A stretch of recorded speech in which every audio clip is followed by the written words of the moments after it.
has. I'm inside the facility. There's rows and rows of trucks here. If that's where they brought the nukes, then the truck we're after should be there. Snake, can you tell which one of the trucks brought the nukes? Not this one.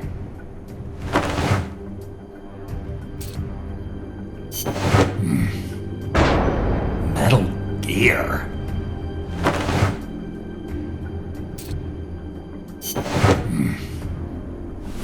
Mr. Kojima?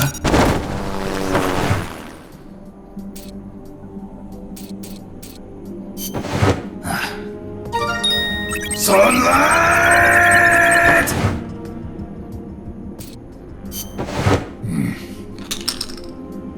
Where are they?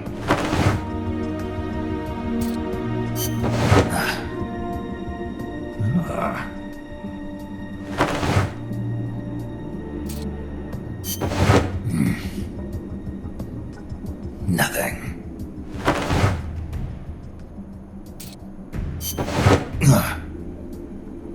This is the one. The exhaust's still warm. But the cargo's already been offloaded.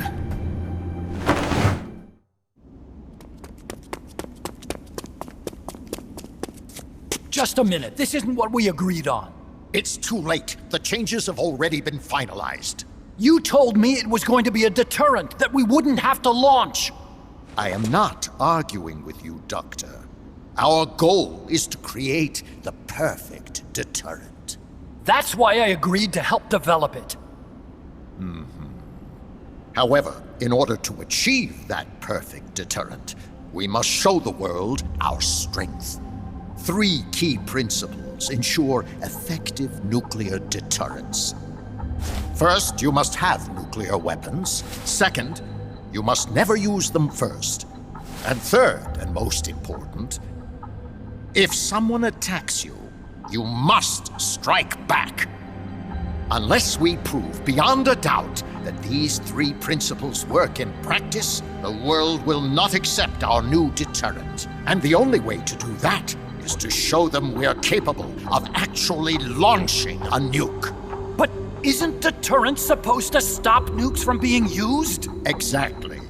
And so the one we launch will be the last one ever. I won't let you use my creation like that.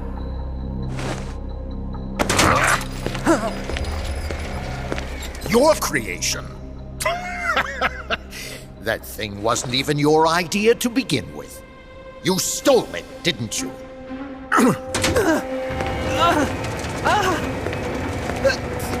Stole it? You're one to talk. You got the idea for bipedal locomotion from the communists in the first place. You listen to me, Doc. Keep quiet. Do as I say. And not another word about stolen ideas. Should we succeed here, you'll be the toast of the scientific community. And your name will go down in history as champion of both progress and national security. The hell with that! Doctor! Unless we prove we're capable of launching, Peace Walker is useless as a deterrent. You used me! We used each other. I'll get my old director's job back at headquarters, and you'll finally be able to walk tall among your colleagues. I won't let you get away with this! How unfortunate. Guess I'll just have to take your legs for myself.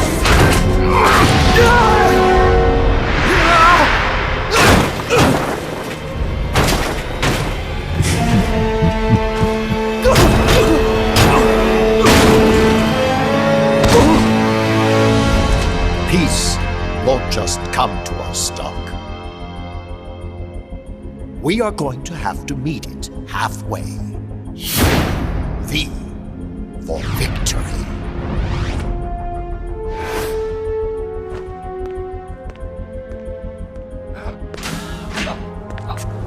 Wait!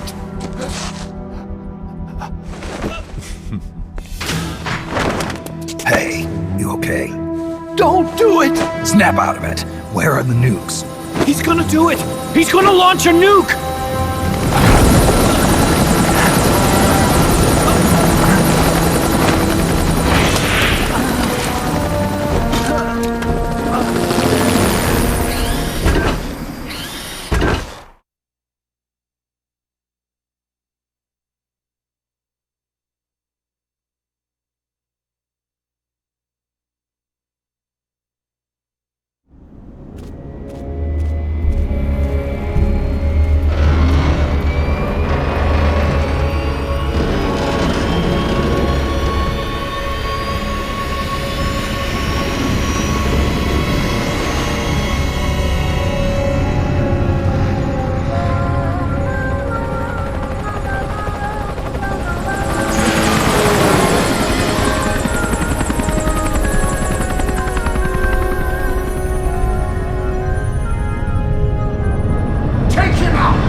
That was an unmanned weapon.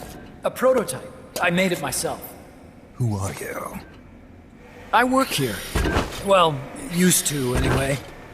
Name's Huey.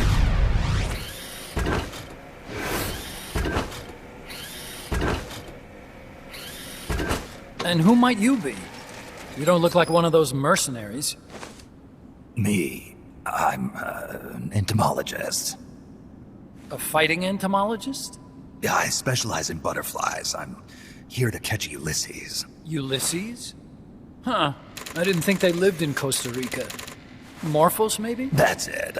Need to get some before the Washington Treaty goes into effect.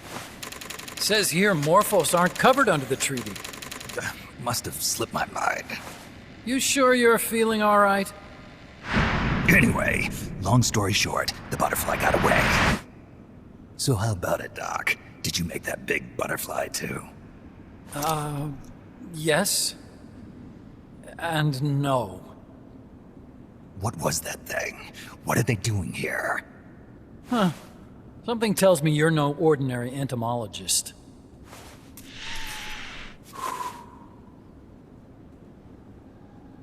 The nukes were loaded on that machine. The project's entering its final phase. Project? That's right. The thermonuclear warheads they brought in, the bases scattered throughout Costa Rica, the mercenaries, the AI weapons, the research we were conducting here. It's all for this. We used this facility to develop unmanned weapons. Unmanned? Robots. The one you just fought was a pupa. There's also a flying type called chrysalis and a treaded type, the cocoon. Motor control, target detection, tracking, attack, capture, and transport functions are all controlled by an electronic brain. There's no need for a human pilot. They can only follow simple commands, though. Why build them here? For the CIA. They invited me here a year ago. That's who that guy was. CIA's station chief for Central America. Goes by the name of Hot Coldman. Apparently he was some sort of hero back at the height of the Cold War. He's the one running the show. We called it the Peace Walker Project. Peace Walker. They're going to deploy a new type of nuclear weapon along the Caribbean coast of Latin America. A mobile, unmanned nuclear platform. Unmanned nuclear platform. A fail-deadly system that can automatically move into position and launch a retaliatory nuclear strike. It can move on its own, and stealth shields it from radar and satellite detection, drastically reducing the risk of it being destroyed in a preemptive strike. And this is the new deterrent? Supposed to be. The problem is the locomotion system. There's no dry season in the Caribbean. It rains all year round. The terrain is full of tropical rainforest. A lot of the time you can't even build a proper road. So I went back to where it all started. What's that? Legs. Walking power. A mobile launcher carrying a thermonuclear warhead even more powerful than the Soviet RDS-220s. That's Peace Walker. Chico's Basilisco. We did the assembly and field testing here. A walking nuke. I sort of borrowed the original idea from behind the Iron Curtain. The missing link between infantry and artillery. Metal Gear. Metal Gear. But they'd actually need to deploy dozens of them. Coldman needs funding for that. And to get it, he's planning a test, which will also serve as a demonstration for the folks back at Langley. Wait, he's launching a nuke to prove that his perfect deterrent works? In his words, to prove that if someone attacks us, we will strike back. Put simply, nuclear deterrence is the idea of using nukes to keep nukes in check. If one side launches nuclear weapons, the other is sure to launch theirs in retaliation, which makes launching an act of suicide. In the end, neither side can use its nukes. It's thanks to this doctrine that the world's two superpowers have avoided all-out confrontation.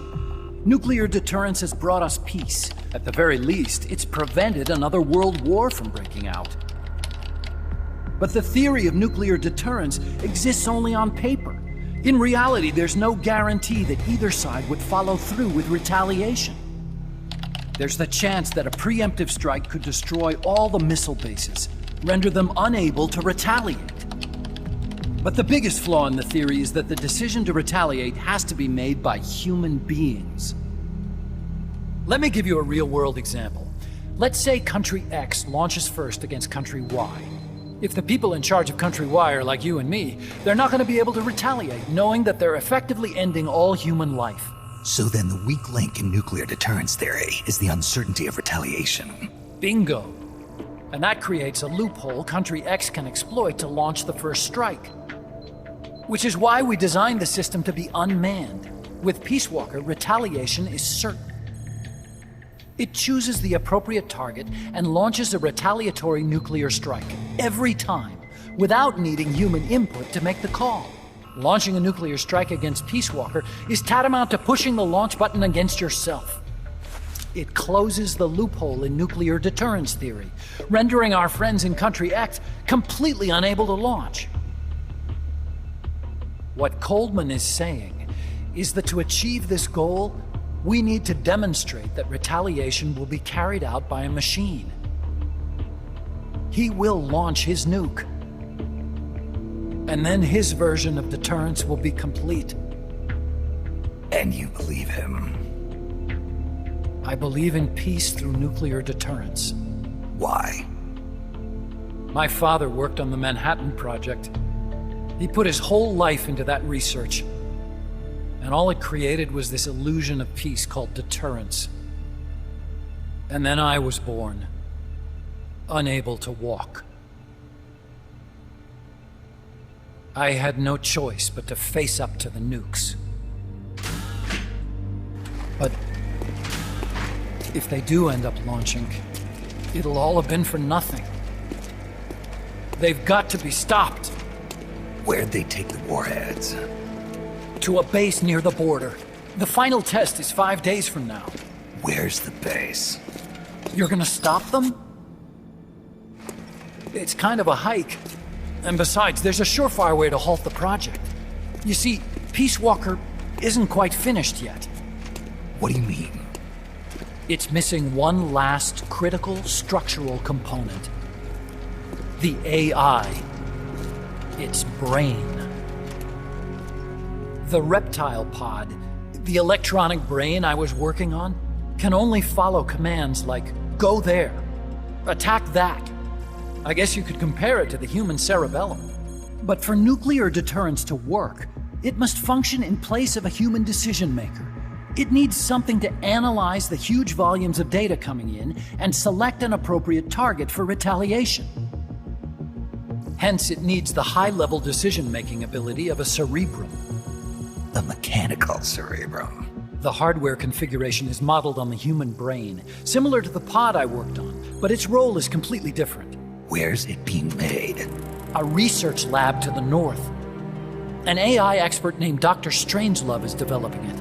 Very hush-hush. Dr. Strangelove. Strangelove was recruited from the States, too. In the field of AI, there's no one better, that's for sure. But man, what a basket case. She hates everybody. Go to the lab and destroy Peace Walker's cerebrum. I'm pretty sure they haven't finished the final calibrations yet. I'll lend you my ID card. It'll get you through security at the lab. Oh, and one more thing. What's this? A letter of recommendation? Yeah, it's from me to Dr. Strangelove. Don't read it, okay?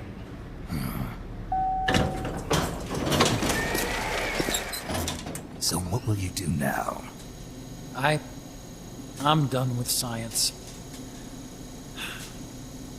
At this rate, I'm probably already halfway to hell anyway. Not so fast. Why not join us? Our place is outer heaven. You'd fit right in. Outer heaven? Yeah. I'm probably better suited to something like that than this paradise. Good. You get a free balloon trip for signing up. Enjoy it.